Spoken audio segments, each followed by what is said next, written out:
이 1번은 지난주에 했던 내용이에요. 시장 실패의 원인에 해당하는 건 선택할 모두 몇 개냐 했습니다.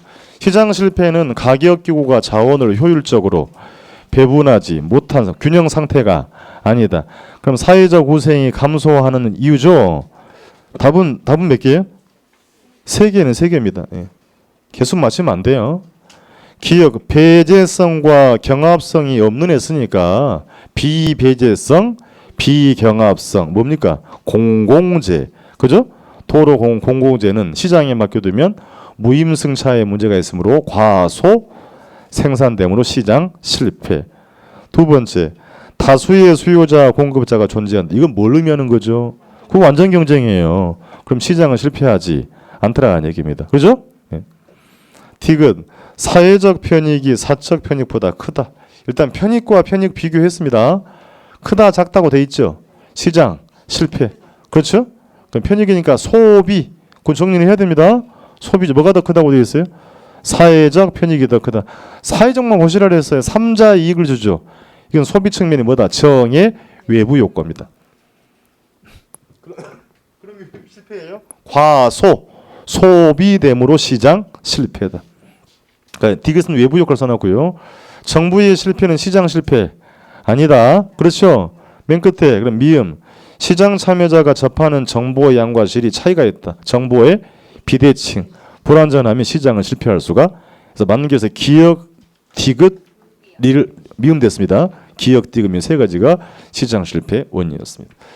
2번 소형 아파트에 대한 수요 함수는 QD가 뭡니까? 수요량. 지워야 되겠네. 네. 수요량을 줬고 공급량을 줬죠. 그러면 뭘 물어봤냐면 최고 가격을 100으로 규제할 때 미출하시고 상황을 물어봤어요. 이 문제가 지금 뭘 묻는 겁니까? 분양가 상한제 아니에요. 분양가 가격을 최고로 100으로 한다 그랬잖아요. 그러면 균형 가격을 지금 일단 규하는 문제는 아니고 문제를 좀 보자면 자 수요 함수 QD 수요량은 1000 마이너스 3P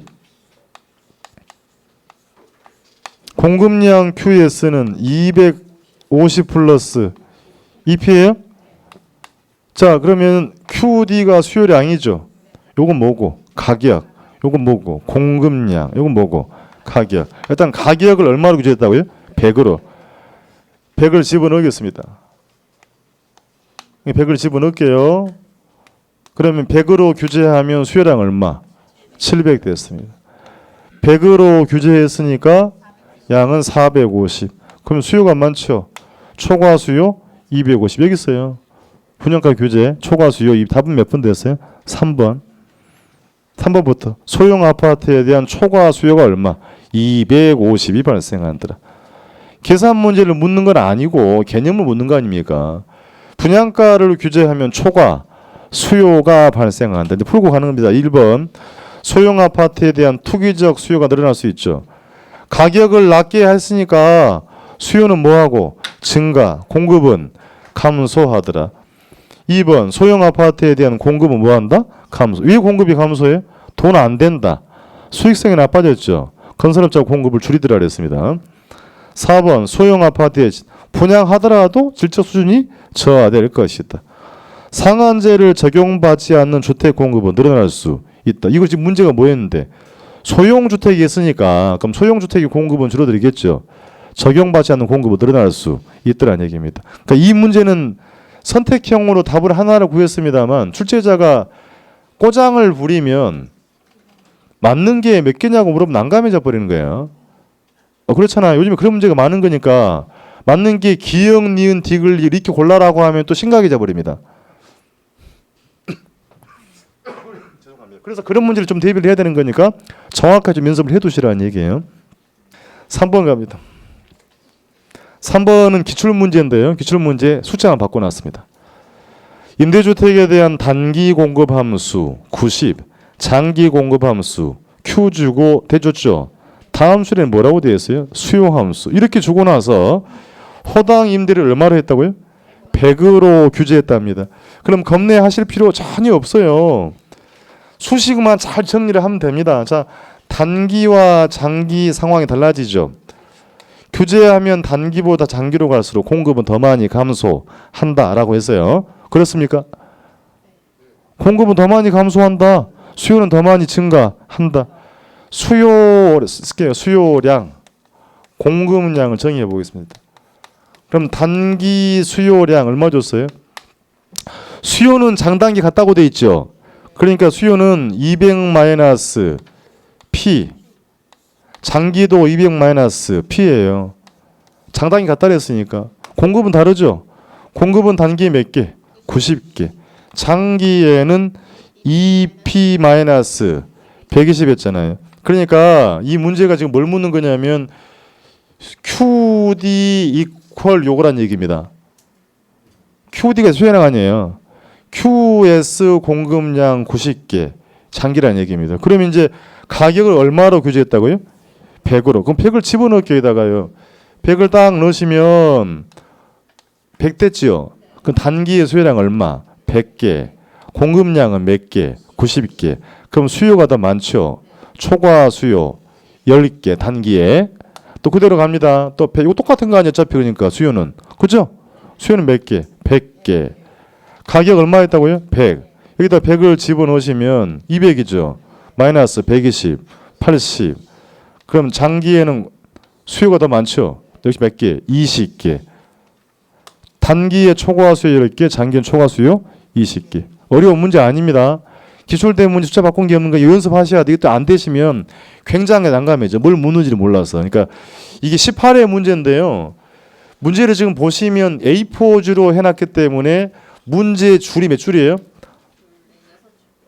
하나, 둘, 삼, 넷, 다섯 개 아니에요. 그죠? 5줄 아닙니까? 문제 줄이. 그럼 시험장 가면 더 길어요. B4로 나가고 대기 A3 제대로 나가는 거니까 이 왼쪽 면에다만 이 문제가 들어가니까 대기 한 7줄 됩니다. 7줄. 문제를 길게 만들어서 질리게 만드는 겁니다. 이렇게 한데 해 그러는 거니까 이런 문제는 또 물어볼 개연성이 있기 때문에 점검을 하는 거니까 문제 푸는 요령이 아래 필요해야 됩니다. 그러니까 정리를 잘해야 된다는 얘기예요. 단기, 장기와 구분하죠. 수요는 변해 안 변해? 똑같다고 해놨잖아요. 지금. 수요 함수는 같다 고 쓰고 공급만 바꿔준 거죠. 그렇습니까? 그럼 이 가격만 집어넣었어요. 단기에는 초과 수요 10개, 장기는 초과 수요 20개. 그렇습니까? 단기보다 장기로 와서 초과 수요량은 더 많아지더라. 연습이 좀 필요합니다. 안 보시면 좀 불편한 거니까 답이 1번 됐고요. 4번 수요의 탄력성은 0.5, 공급의 탄력성은 2로 추정을 해놨습니다. 100만 원의 조세를 공급자에게 부과할 때 공급자가 부담하는 조세의 귀착분을 추정하라 그랬죠. 다른 거 뭐만 가지고? 탄력성만 가지고. 별것도 없어요. 자, 수요의 탄력성은 얼마? 0.5. 공급의 탄력성은 2.0. 계산하기에 앞서서 공급이 더 탄력적이죠. 그러면 수요자의 세금 부담이 더 많다. 요것부터 하셔야 됩니다. 그래야 혼동 안 되는 거예요. 수요가 비탄력적이죠. 수요자에 더 많은 세금이 전가 된다. 2개 더 하세요. 2.5. 2개 더 하면 0.5 대 2 아니에요. 이렇게 하시는 게 아니니까 2.5잖아요. 100분위로 쓰면 5분의 1이죠. 이렇게 해볼게요. 곱하기 100만 원. 100만 원에 5분의 1 얼마? 20만 원. 그럼 20만 원이고 나머지 80만 원이죠. 이렇게 하세요. 그러니까 시간을 아끼는 거니까. 그럼 20만 원 누구의 몫으로?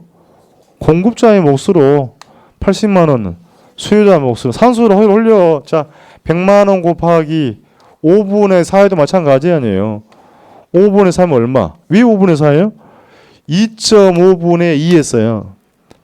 그러니까 이것을 수식이 있다라고 생각하지 말고 그럼 이게 5분의 4죠. 5분의 3이 얼마인데 80만 원이죠.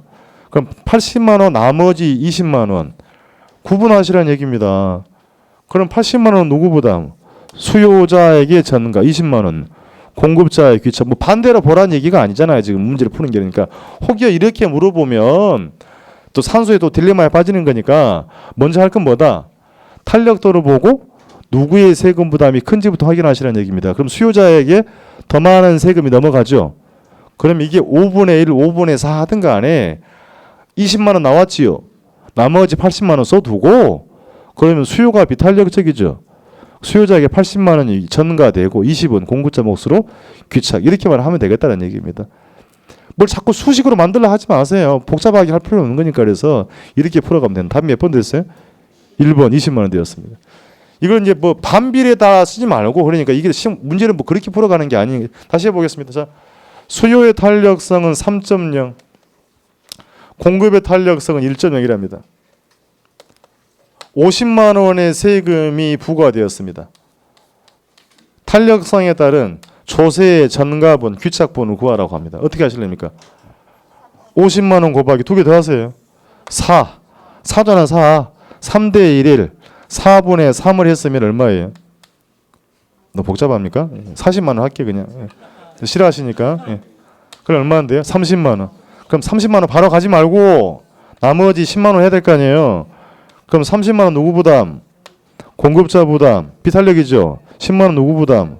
이렇게 하시라는 얘기입니다. 특별히 수식을 갖고 풀어가는 게 아닌 거니까 전체에서 몇 대 몇 이런 방법으로 해주시면 되겠다. 이제 이렇게는 아직 물어본 적은 없는데 물어본다고 하면 이 정도 문제가 가능하지 않을까라고 말씀드린 거고요.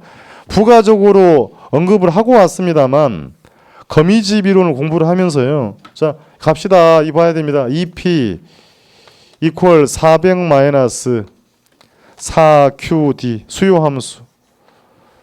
공급함수 갑니다. 공급함수 3P 400 플러스 5QS라고 합시다. 수요함수 공급함수입니다. 기울기를 가지고 조세 전가를 물어볼 것도 생각을 해야 된다 그랬어요. 그죠? 그럼 앞에 붙은 게 뭐다? 기울기다. 그럼 정리하면 나누기 2 곱하기 2분의 1 200 마이너스 2QD죠. 요거 뭐다? 기울기. 기울기 자 P 나누기 3 무시하고 3분의 5QS죠. 요거 기울기 아니에요. 요것만 하면 될 거니까. 그러면 공급의 기울기 절대 요놈이 더 크네. 수요가 2죠. 수요의 기울기 절대값이 크죠. 기울기 절대값이 크다. B 탄력적이다. 그렇습니까? 그럼 이 문제는 수요자가 더 많은 세금을 부담하게 된다. 이렇게 물어볼 거 생각하고 가자는 얘기예요. 거미집을 이렇게 물어봤으니까 이렇게 문제도 물어볼 것을 우리가 알고는 가자. 탄력성으로 물어봤으니까 기울기의 절대값이 크면 기울기가 뭐하다? 급하다. 아시겠죠? 그렇게 해서 이제 정책론을 마감을 하도록 합니다.